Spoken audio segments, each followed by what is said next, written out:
ನಮಸ್ಕಾರ ವೀಕ್ಷಕರೇ ಗಿಚ್ಚಿಗಿಲಿಗಿಲಿ ಸೀಸನ್ 3 ಈ ಗಿಚ್ಚಿಗಿಲಿಗಿಲಿ ಸೀಸನ್ ಸಿಕ್ಕಾಪಟ್ಟೆ ಎಲ್ರಿಗೂ ಖುಷಿ ಕೊಟ್ಟಂತಹ ಶೋ ಆಗಿತ್ತು. ಅನೇಕ ನಿರೀಕ್ಷೆಗಳ ನಡುವೆ ಈ ಶೋ ಬಂದಿತ್ತು. ಈ ಬಾರಿ ಯಾರು ವಿನ್ನರ್ ಆಗ್ತಾರೆ, ಯಾರು ಗೆಲ್ತಾರೆ, ಯಾರು ಸೋಲ್ತಾರೆ ಅನ್ನುವಂತಹ ವಿಚಾರ ಶುರುವಾದ ಮೊದಲ ದಿನದಿಂದಲೂ ಕೂಡ ಸಿಕ್ಕಾಪಟ್ಟೆನೇ ಚರ್ಚೆಯಾಗಿತ್ತು. ಕಾರಣ ಯಾಕಂತಂದ್ರೆ ಇದರಲ್ಲಿ ಬಂದಿದ್ದಂತಹ ಎಲ್ಲ ಕಲಾವಿದರು ಅದ್ಭುತವಾಗಿ ಪಾತ್ರವನ್ನ ನಿಭಾಯಿಸಿದ್ರು. ಯಾವುದೇ ಪಾತ್ರ ಕೊಟ್ಟರು ಕೂಡ ನೀರು ಕೊಟ್ಟಷ್ಟೇ ಸುಲಭವಾಗಿ ಅಭಿನಯಿಸಿದ್ರು. ಕಾರಣಕ್ಕಾಗಿ ಇವರು ಅವರು ಗೆಲ್ಬೇಕು ಅನ್ನುವಂತಹ ನಿರೀಕ್ಷೆ ಹೆಚ್ಚಾಗೇ ಇತ್ತು. ಯಾರೇ ಗೆದ್ರೂ ಕೂಡ ಖುಷಿಯಾಗುತ್ತೆ ಅನ್ನೋದು ಕೂಡ ಇತ್ತು. ಇನ್ನು ಜಡ್ಜಸ್ಗಳು ಕೂಡ ಎಂಜಾಯ್ ಮಾಡ್ತಾ ಇದ್ರು. ಈ ಶೋನಲ್ಲಿ ಜಡ್ಜಸ್ಗಳು ಕೂಡ ಬಿದ್ದು ನಗ್ತಾ ಇದ್ರು. ಪಾತ್ರಗಳು ಹೇಗೆ ಅಭಿನಯಿಸ್ತಾ ಇದ್ವು ಅಂತ ಅಂದ್ರೆ ಜಡ್ಜಸ್ಗಳು ನಾವು ಜಡ್ಜಸ್ ಅನ್ನೋದನ್ನೇ ಮರೆತು ಬಿಟ್ಟಿದ್ರು. ಅಷ್ಟರ ಮಟ್ಟಿಗೆ ಈ ಪಾತ್ರಗಳ ಜೊತೆಗೆ ಇನ್ವಾಲ್ವ್ ಆಗ್ಬಿಡ್ತಾ ಇದ್ರು. ಯಾವಾಗ್ಲೂ ಗಿಚ್ಚಿಗಿಲಿಗಿಲಿ ಅಂದಿದ್ದಾಗ ಒಬ್ಬ ಹೊಸ ಕಲಾವಿದ ಇಂಡಸ್ಟ್ರಿಗೆ ಪರಿಚಯನಾಗ್ತಾನೆ ಅನ್ನೋದು ನಂಬಿಕೆ ಇರುತ್ತೆ. ಮತ್ತು ಆ ಕಲಾವಿದರಿಗೆ ನಮ್ಮ ಸಿನಿಮಾ ಇಂಡಸ್ಟ್ರಿಯಲ್ಲಿ ಒಂದಲ್ಲ ಒಂದು ಆಫರ್ ಸಿಕ್ಕೇ ಸಿಗುತ್ತೆ ಅನ್ನುವಂತಹ ಭರವಸೆ ಕೂಡ ಇದ್ದೇ ಇರುತ್ತೆ. ಈ ಬಾರಿಯೂ ಕೂಡ ಅದೇ ರೀತಿಯಾಗಿತ್ತು. ಗೊತ್ತಿದ್ದವರೇ ಆದ್ರೂ ಅವರ ಅಭಿನಯ ನೋಡ್ತಾ ಇದ್ದಾಗ ನಮಗಂತೂ ಖುಷಿ ಆಗ್ತಾ ಇತ್ತು. ಮಜಾ ಭಾರತದಲ್ಲಿ ಅಭಿನಯಿಸಿದಂತಹ, ಮಜಾ ಭಾರತದಲ್ಲಿ ಕಾಣಿಸಿಕೊಂಡಿದ್ದಂತಹ ಕಲಾವಿದರು ಕೂಡ ಬಿಗ್ ಬಾಸ್ನಲ್ಲಿ ಕಾಣಿಸಿಕೊಂಡಿದ್ದಂತಹ ತುಕಾಲಿ ಸಂತೋಷ್ ಅವರ ವೈಫ್ ಕೂಡ ಇಲ್ಲಿ ಅಭಿನಯಿಸಿದ್ರು. ಸೊ ಒಬ್ಬರಾದ್ಮೇಲೆ ಒಬ್ರು ಎಂಥದೇ ಪಾತ್ರವನ್ನ ಕೊಟ್ರು ಅಥವಾ ಎಂಥದೇ ಡ್ರಾಮಾ ಮಾಡಿ ಅಂತ ಹೇಳಿದ್ರು ಕೂಡ ಆ ಡ್ರಾಮಾವನ್ನ ತುಂಬಾ ಸಲೀಸಾಗಿ ಮಾಡಿ ಮುಗಿಸ್ತಾ ಇದ್ರು. ಆ ಕಾರಣಕ್ಕಾಗಿಯೇ ಗಿಚ್ಚಿಗಿಲಿಗಿಲಿ ಸೀಸನ್ 3 ಹಿಟ್ ಆಯ್ತು ಅಂತ ಹೇಳಿದ್ರೆ ತಪ್ಪಾಗ್ಲಿಕ್ಕಿಲ್ಲ. ಸೊ ಬಹು ನಿರೀಕ್ಷೆಯಂತೆ ವಿನ್ನರ್ಸ್ ಅನ್ನ ಅನೌನ್ಸ್ ಮಾಡಲಾಗಿದೆ. 1-2 ಅನ್ನುವಂತಹ ಸ್ಥಾನವನ್ನ ಕೊಡಲಾಗಿದೆ. ಈ ಬಾರಿಯ ಗಿಚ್ಚಿಗಿಲಿಗಿಲಿಯ ವಿನ್ನರ್ಸ್ಗೆ ಏನೇನು ಸಿಕ್ಕಿದೆ ಅನ್ನೋದನ್ನ ವಿಡಿಯೋದಲ್ಲಿ ಕಂಪ್ಲೀಟ್ ಆಗಿ ಹೇಳ್ತಾ ಹೋಗ್ತೀವಿ. ಇಲ್ಲಿವರೆಗೂ ನಮ್ಮ ಚಾನೆಲ್ ಅನ್ನ ಸಬ್ಸ್ಕ್ರೈಬ್ ಮಾಡಿಲ್ಲ ಅಂದ್ರೆ ಈಗಲೇ ಸಬ್ಸ್ಕ್ರೈಬ್ ಮಾಡೋಕೆ ಮರಿಬೇಡಿ. ಮಜಾ ಭಾರತದ ಮುಖಾಂತರವಾಗಿ ಕರ್ನಾಟಕದ ಜನತೆಗೆ ಚಿರಪರಿಚಿತನಾದವನು ಹುಲಿ ಕಾರ್ತಿಕ್ ತುಂಬಾ ಬಡ ಮನೆಯಿಂದ ಬಂದಂತಹ ಹುಡುಗ ಆಗಿದ್ರೂ ಗಾರೆ ಕೆಲಸ, ಐಸ್ ಕ್ರೀಮ್ ಪಾರ್ಲರ್ನಲ್ಲಿ ಕೆಲಸ, ಸಪ್ಲೈಯರ್ ಆಗಿ ಕೆಲಸ, ಹೀಗೆ ತುಂಬಾ ಕೆಳವರ್ಗದ ಕೆಲಸಗಳನ್ನ ಮಾಡಿಕೊಂಡು ಬಂದಂತಹ ಹುಡುಗ ಅಂತ ಅಂದ್ರೆ ಅದು ಹುಲಿ ಕಾರ್ತಿಕ್. ಕೆಲಸನೇ ಮುಖ್ಯ, ನಾನು ದುಡಿಯೋದೇ ಮುಖ್ಯ, ಜೀವನ ನಡೆಸೋದೇ ಮುಖ್ಯ, ಯಾವ ಕೆಲಸ ಆದ್ರೂ ಮಾಡಬಹುದು ಅಂತ ಮಾಡಿ ತನ್ನ ತಾಯಿಯನ್ನ ಸಾಕ್ತಾ ಇದ್ದವರು ಹುಲಿ ಕಾರ್ತಿಕ್ ಕಲಾವಿದನಾಗಿ ಒಳ್ಳೆ ಹೆಸರನ್ನ ಮಾಡಿದ್ದಾರೆ. ಈಗಾಗಲೇ 2 ಸಿನಿಮಾಗಳಲ್ಲೂ ಕೂಡ ಕಾಣಿಸ್ಕೊಂಡಿದ್ದಾರೆ.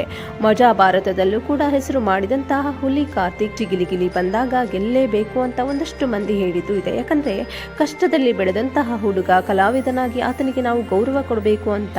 ಸೊ ಅದೇ ರೀತಿಯಾಗಿ ಈ ಬಾರಿಯ ಸೀಸನ್ 3 ವಿನ್ ಆಗಿದ್ದು ಇದೇ ಹುಲಿ ಕಾರ್ತಿಕ್ಗೆ ಎಷ್ಟು ಸಿಕ್ಕಿದೆ? ಬಡ ಹುಡುಗ ಆಗಿರೋದ್ರಿಂದ ಜಾಸ್ತಿ ಹಣನೇ ಸಿಗಬೇಕಾಗಿತ್ತು, ಜೀವನ ಸೆಟಲ್ ಆಗಬೇಕು ಅನ್ನೋದು ತುಂಬಾ ಜನರ ನಿರೀಕ್ಷೆ ಆಗಿತ್ತು. ಸೊ ಅದೇ ರೀತಿಯಾಗಿ ಈ ಬಾರಿ ಗಿಚ್ಚಿಗಿಲಿಗಿಲಿ ಸೀಸನ್ 3 ವಿನ್ ಆದಂತಹ ಹುಲಿ ಕಾರ್ತಿಕ್ಗೆ ಸಿಕ್ಕಿದ್ದು 10 ಲಕ್ಷ ಮೌಲ್ಯದ ಚಿನ್ನದ ಬೆಲ್ಟ್. ಸೊ 10 ಲಕ್ಷ ಮೌಲ್ಯದ ಚಿನ್ನದ ಬೆಲ್ಟ್ ಹುಲಿ ಕಾರ್ತಿಕ್ಗೆ ಇಲ್ಲಿ ಬಹುಮಾನ ದೊರೆತಿದೆ. ಈ ಸಂದರ್ಭದಲ್ಲಿ ಹುಲಿ ಕಾರ್ತಿಕ್ ಭಾವುಕ ಕೂಡ ಆಗಿದ್ದಾರೆ. ನಾನು ಇವತ್ತು ಇಲ್ಲಿಗೆ ಬಂದು ನಿಂತಿದ್ದೀನಿ ಅಂತ ಅಂದ್ರೆ ಅದಕ್ಕೆ ಕಾರಣನೇ ನನ್ನ ತಾಯಿ ನನಗೆ ಕೊಟ್ಟಂತಹ ಫ್ರೀಡಮ್ ಅನ್ನೋದನ್ನ ಹೇಳಿದ್ದಾರೆ. ನಮ್ಮ ಶಿವಮೊಗ್ಗದ ತೀರ್ಥಹಳ್ಳಿಯ ಚಿಕ್ಕ ಹಳ್ಳಿಯಲ್ಲಿ ಬೆಳೆದಂತಹ ಹುಲಿ ಕಾರ್ತಿಕ್ ಇವತ್ತು ಇಡೀ ಕರ್ನಾಟಕದ ಜನತೆ ಗುರುತಿಸಿಕೊಳ್ಳುವ ಮಟ್ಟಿಗೆ ಬೆಳೆದು ನಿಂತಿದ್ದಾರೆ. ಅಷ್ಟೇ ಅಲ್ಲದೆ ಅನೇಕ ಸಿನಿಮಾಗಳಿಂದ ಕೂಡ ಆಫರ್ಗಳು ಬರ್ತಾ ಇದೆ. ಅದಲ್ಲದೆ ಇದೀಗ ಗಿಚ್ಚಿಗಿಲಿಗಿಲಿ ಸೀಸನ್ 3 ವಿನ್ನರ್ ಅನ್ನುವಂತ ಪಟ್ಟ ಬೇರೆ ಸಿಕ್ಕಿದೆ. ಮತ್ತು 10 ಲಕ್ಷ ಮೌಲ್ಯದ ಬೆಲೆ ಬಾಳುವಂತಹ ವಸ್ತು ಕೂಡ ಗಿಫ್ಟ್ ಆಗಿ ಸಿಕ್ಕಿದೆ. ಇದು ಹುಲಿ ಕಾರ್ತಿಕ್ಗೆ ಏನೂ ಇಲ್ಲದಂತಹ ಸಂತೋಷವನ್ನ ತಂದುಕೊಟ್ಟಿದೆ. ವೇದಿಕೆ ಮೇಲೆ ಕರೆದು ಅನೌನ್ಸ್ ಮಾಡಿ ಅವರಿಗೆ ಹಣವನ್ನು ಕೊಡುವಾಗ ಅವರ ಕಣ್ಣಲ್ಲಿ ನೀರು ತುಂಬಿತ್ತು. ನನ್ನ ತಾಯಿಯೇ ಇದಕ್ಕೆಲ್ಲ ಕಾರಣ, ನಾನು ಇವತ್ತು ಏನೇ ಆಗಿದ್ರು ಅದಕ್ಕೆ ನನ್ನ ತಾಯಿಯೇ ಕಾರಣ ಅನ್ನೋದನ್ನ ಹೇಳಿ ಅತ್ತಿದ್ರು ಕಾರ್ತಿಕ್ಗೆ ಈ ಬಾರಿಯ ಟೈಟಲ್ ವಿನ್ನರ್ ಅನ್ನುವಂತಹ ಪಟ್ಟ ಕೊಟ್ಟಿರೋದು ಖುಷಿ ತರಿಸಿದೆ. ಇನ್ನೂ ಒಂದು ಖುಷಿಯ ವಿಚಾರ ಏನು ಅಂದ್ರೆ ಇನ್ನೇನು ಬಿಗ್ ಬಾಸ್ ಸೀಸನ್ 11 ಪ್ರಾರಂಭ ಆಗ್ತಾ ಇದೆ. ಬಿಗ್ ಬಾಸ್ ಸೀಸನ್ 11ಕ್ಕೆ ಕಾರ್ತಿಕ್ ಬರ್ತಾರೆ ಅಂತ ಕಳೆದ ಬಾರಿ ತುಕಾಲಿ ಸಂತೋಷ್ ಬಂದಿದ್ರು. ಈ ಬಾರಿ ಹುಲಿ ಕಾರ್ತಿಕ್ ಬರ್ತಾರೆ ಅನ್ನೋದನ್ನ ಹೇಳಲಾಗ್ತಾ ಇದೆ. ಇದರ ಜೊತೆಗೆ 2ನೇ ವಿನ್ನರ್ ಯಾರು ಅಂತ ಎಲ್ಲ ನಿರೀಕ್ಷೆನ ಇಟ್ಕೊಂಡಿದ್ರು. ಚಂದ್ರಪ್ರಭಾ ಕೂಡ ಇದ್ದಿದ್ರಿಂದ ತೀವ್ರ ಪೈಪೋಟಿ ಇತ್ತು. ಸೊ ಹಾಗಾಗಿ ಈ ಬಾರಿಯ ವಿನ್ನರ್ ಯಾರು ಆಗ್ತಾರೆ, 2ನೇ ವಿನ್ನರ್ ಯಾರಾಗ್ತಾರೆ, ರನ್ನರ್ ಅಪ್ ಯಾರಾಗ್ತಾರೆ ಅನ್ನುವಂತಹ ಕುತೂಹಲಗಳ ನಡುವೆ ಇದೀಗ ತುಕಾಲಿ ಸಂತೋಷ್ ವೈಫ್ ಮಾನಸ ಸಂತೋಷ್ಗೆ 2ನೇ ಪಟ್ಟ ಬಂದಿದೆ. ಗಿಚ್ಚಿ ಗಿಲಿಗಿಲಿ ಸೀಸನ್ 3ಯಲ್ಲಿ ಮಾನಸ ಸಿಕ್ಕಾಪಟ್ಟೆ ಓಡಾಡ್ತಾ ಇದ್ರು, ಹೈಪರ್ ಆಕ್ಟಿವ್ ಆಗಿದ್ರು. ಅವರು ಮೂಲತಃ ಕಲಾವಿದರ ಮನೆಯಿಂದನೇ ಬರದೇ ಇದ್ರೂ ಅವರ ಗಂಡನ ಜೊತೆಗೆ ಸೇರಿ ಅವರು ಒಬ್ಬ ಕಲಾವಿದೆ ಆಗಿದ್ರು. ಕೊಟ್ಟಂತಹ ಎಲ್ಲಾ ಪಾತ್ರವನ್ನು ನಾಟಕದಲ್ಲಿ ತುಂಬಾನೇ ಚೆನ್ನಾಗಿ ಅಭಿನಯಿಸ್ತಾ ಇದ್ರು. ಮಾನಸ ಮಾತಾಡಿದ್ರೇನೆ ಕಾಮಿಡಿ ಅಂತ ಅನಿಸ್ತಾ ಇತ್ತು. ಬಿಗ್ ಬಾಸ್ ನಲ್ಲಿ ತುಕಾಲಿ ಸಂತೋಷ್ ಇದ್ದಾಗ ಬಿಗ್ ಬಾಸ್ಗೆ ಮಾನಸ ಬಂದಾಗ್ಲೇ ಇವರಿಬ್ರು ಕಲಾವಿದ ಹಾಗೆ ಆಗ್ತಾರೆ, ಒಂದು ಒಳ್ಳೆ ರೀತಿಯಾದಂತಹ ಅಭಿನಯ ಮಾಡೇ ಮಾಡ್ತಾರೆ ಅನ್ನುವಂತ ನಿರೀಕ್ಷೆ ಇತ್ತು. ಅದೇ ರೀತಿಯಾಗಿ ಮಾನಸಗೆ ಗಿಚ್ಚಿ ಗಿಲಿಗಿಲಿ 3ಯಿಂದ ಆಫರ್ ಬಂದಾಗ ಸ್ವತಃ ಮಾನಸಗೆ ಆಶ್ಚರ್ಯ ಆಗಿತ್ತು.